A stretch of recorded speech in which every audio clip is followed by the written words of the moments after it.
Are you ready for it to all come up Patriots, Keith? Oh, I kind of am. Only a couple more sleeps, Jones. Only 3 more sleeps until the Super Bowl. I feel good about that. I feel real good about that. I feel good about Drake Maye. Yep. Still on the injury report, but a full participant. Full participant. That's what he said. Those were his words yesterday. He didn't expect to be limited, and he wasn't. Look, I honestly feel a lot better about that. So do I. Everybody who's like, who cares if he's on the injury report? No, I was freaking out. Yeah. He's still on the injury report, Yep. but a full participant.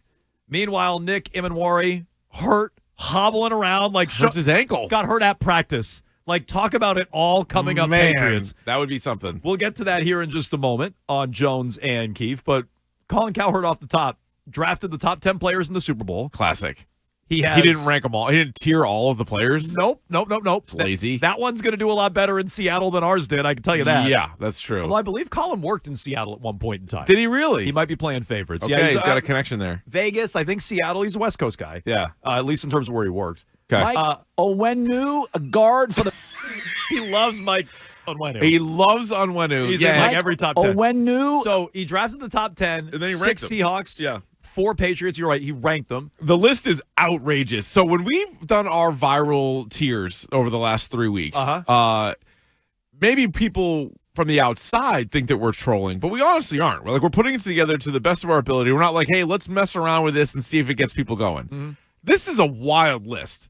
So he comes up with his top 10, and even if you just said, like, hey, 6 of them are Seahawks, I'd be like, yeah, without actually doing the exercise, maybe you're right. That's fine. Yeah. Like, I'm not going to lose my mind about that. The top 4 are Seahawks. Sam Darnold over Drake Maye is wild. Kenneth Walker the third as the 3rd best player in the game. Wild. Christian Gonzalez. Who's 1 and 2? Ken Walker and Ken Walker the second? It's, the first 2 Kens. Yeah. No, Jackson Smith and Jigba number 1, fine. No complaints. Devin Witherspoon, 2, seems high. I don't even think he's the best corner in the game. The best corner in the game is Gonzalez, who's not in his top 10. Nowhere in the top 10. Not in his top 10. Mike Onwenu is 8th. So you're kind of overselling Onwenu. Yeah, he's too high on him. Like, I'm glad he has Milt Williams on his list. He has him 10. I'd have him a lot higher than that. I don't believe he had Milton Williams when he did the AFC title game, so maybe he just learned who he is. He just like, wait a minute, that guy. Yeah. Yeah, so, like, on his list, even though Christian Barmore was better in the game. Ooh, I don't know if I agree with that. I like Milton Williams. Milton Williams. Box score, anyway, he was better. Well, true. Milton Williams had a bunch of pressure. Barmore got home more. But, like, so Drake Maye is at 5 overall, Diggs 6, Onwenu 8, and Milton Williams 10. Mm-hmm. Not having Gonzalez is wild. Crazy. That one doesn't, like, it's like, maybe he forgot. I'd take Gonzalez over Witherspoon. I'm with you. That's the kind of list where you're like, oh, crap. He actually put him at 2, bump everybody down. You're like, my bad. I screwed that up, guys. I got to redraft. It was like years ago. I forgot Roddy Piper in my wrestlers bracket, and I egg on my face. It was like 2 months ago when I was like, nobody's gone to 3 straight Super Bowls since the Patriots. And I'm like, guys, the Chiefs did it a year ago. Chiefs. And the Chiefs. You guys talked about the Chief Pete. I'm like, oh, yeah, right. The Chiefs Pete. 3 Chief. I'm sorry. The Chief Pete. But this seems, 3 Chief was better. This really does feel like a little bit like trolling, which is fine. You know, that's what you want to do. You want to get the people all fired up. But there's no way. So, I mean, he must think the Seahawks are going to win by 21 They points. have the 4 best players in the Super Bowl. Yeah. Darnold's better than Maye. If they don't even have the quarterback advantage, then they are porked. Let me give you an alternate way of looking at it. All right, let's hear it. If Christian Gonzalez isn't even one of the 4 best Patriots players, they must be really good. They must be nasty. They must be really good. So you would take Mike Onwenu over Christian Gonzalez? I mean, I wouldn't. Even Steph Diggs, who I love, big Steph Diggs fan from day one. Diggs at 6. That seems a little high, but also just him over Gonzalez is high. Oh, definitely. So we tiered these off. If you want to seek them out, that's last week's tiers at Jones and Keefe. Still going gangbusters. We also tiered off with Hart when he was last year on Tuesday. All the Patriots Super Bowl opponents. The Seahawks are frisky. They're right in the middle. Oh, yeah. Andy Hart's going to join us in studio today, 11-1.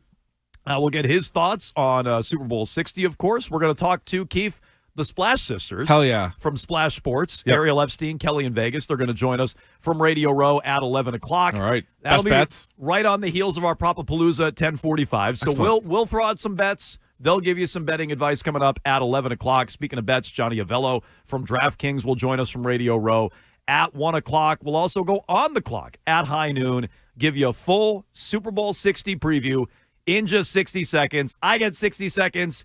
Keefe gets 60 seconds. Hart already texted and said he never even needs 60 seconds. He did say that. Yeah, that's true. Like, you're going to have to use your whole time. Yeah. We're not. Sick brag, bro. We're not buzzing you early. There will be just a dead ticking timer at the end of that. That's right. We want to hear it.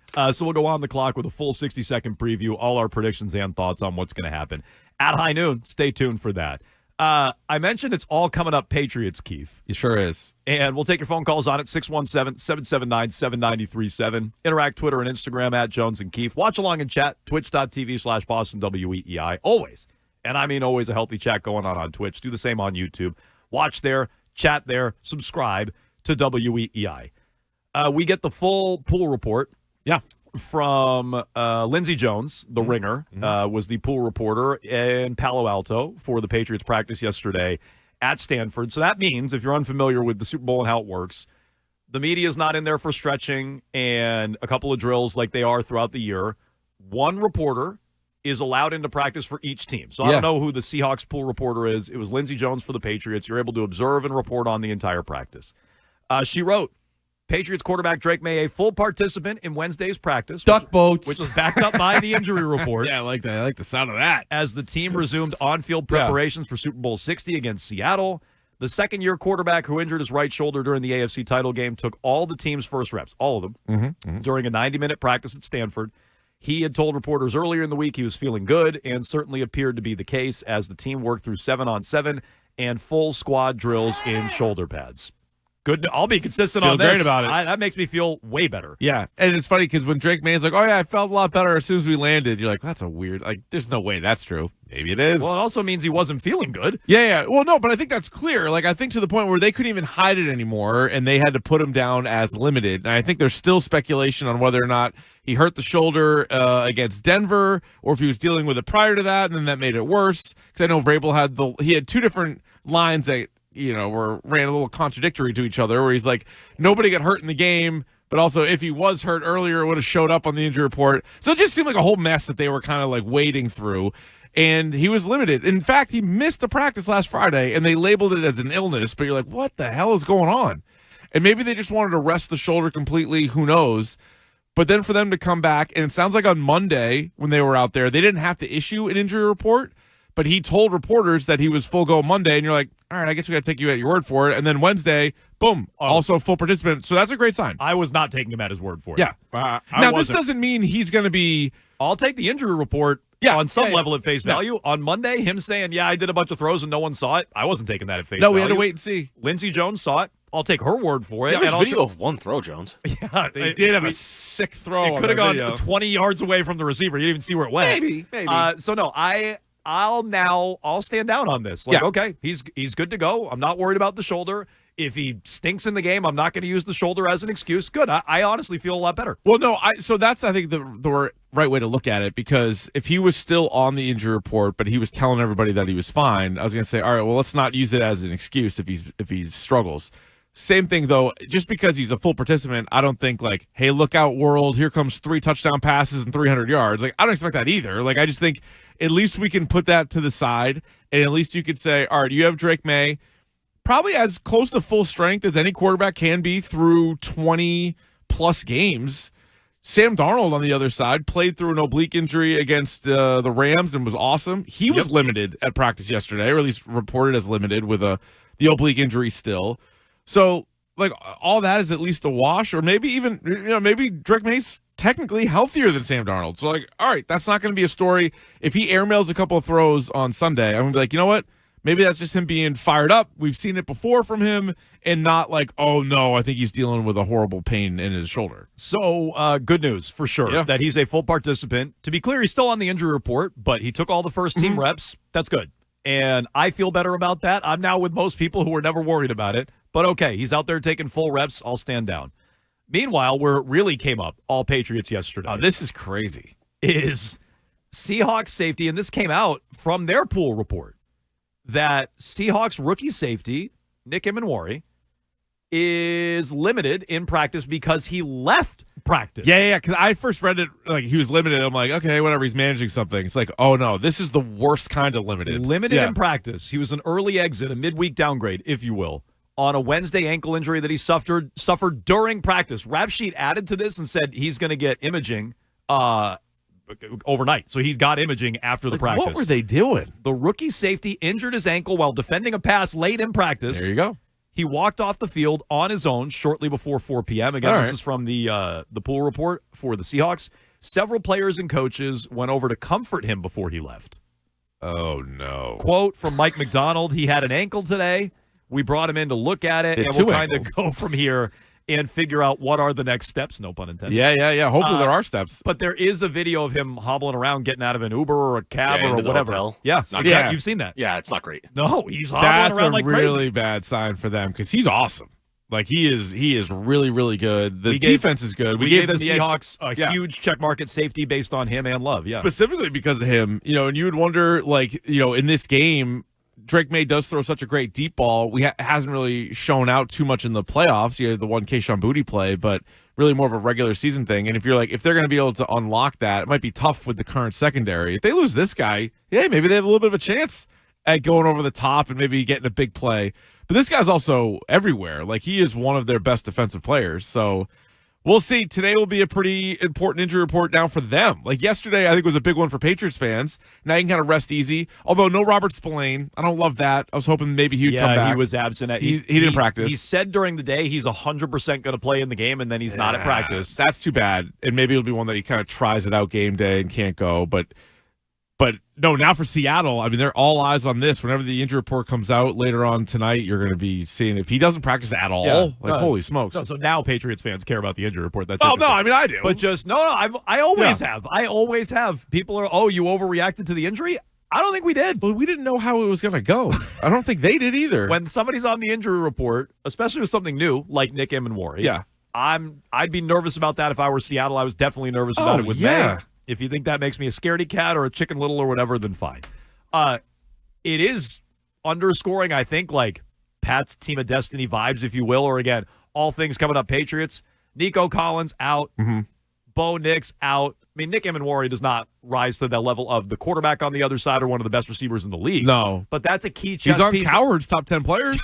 Good point. Yeah. Where was he? 6, 7? Yeah, 7. he was 7, I think. Okay. He's Thank you, Joe. So that's a key chess piece on defense. If you read a lot of these previews, I was reading Bill Barnwell this morning, Bragg. Wow. And he's talking about like what a chess piece this guy is and how it's changed, how the Seahawks match up and how teams can't really read what they're doing pre-snap. If this guy can't play, that's massive. And it is another little piece of the Super Bowl where you're like, oh, the Pats have all this experience. Oh, I get to Vrabel shouting out McDaniels in the pool report here in a moment. Seahawks are distracted.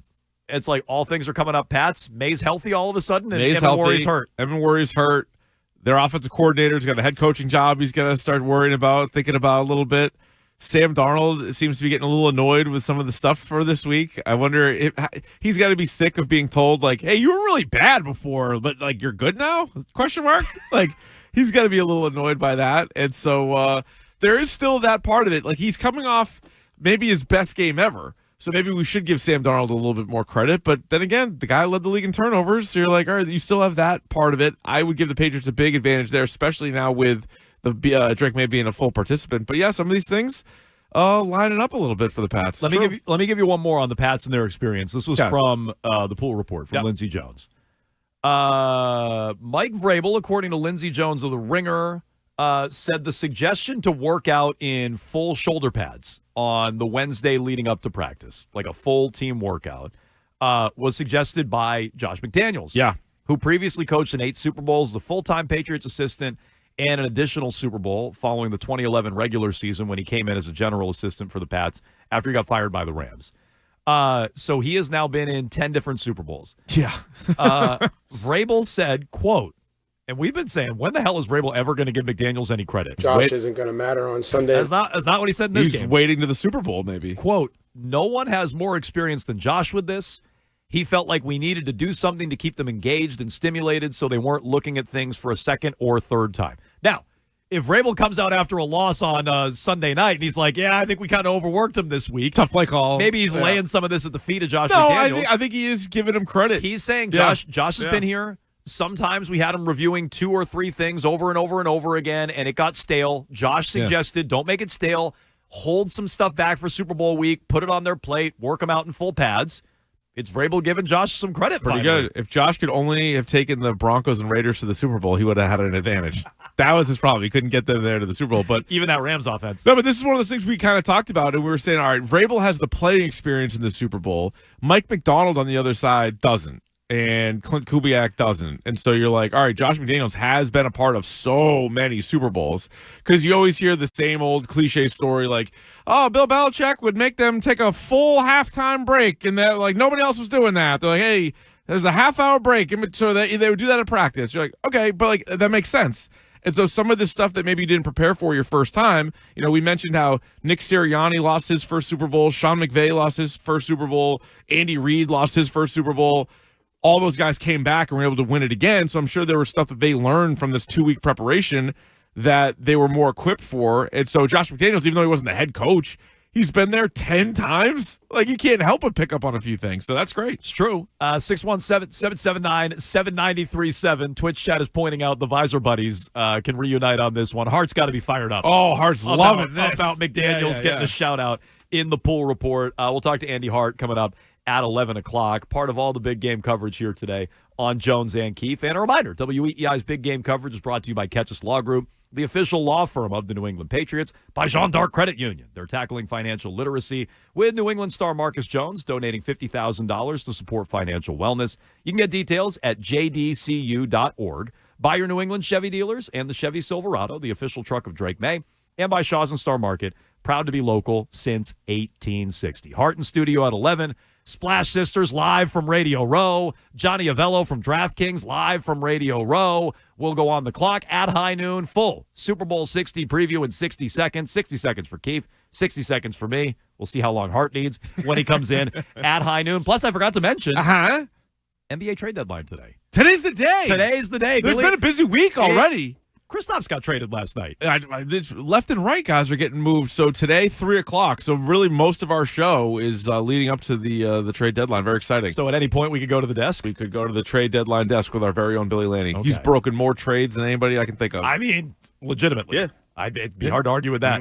617-779-7937. We'll get into all your feedback here coming up on the Patriots. Billy Lanning with the latest in trending, and we'll circle back on how the Patriots got here, one win away from their 7th Super Bowl. That's next.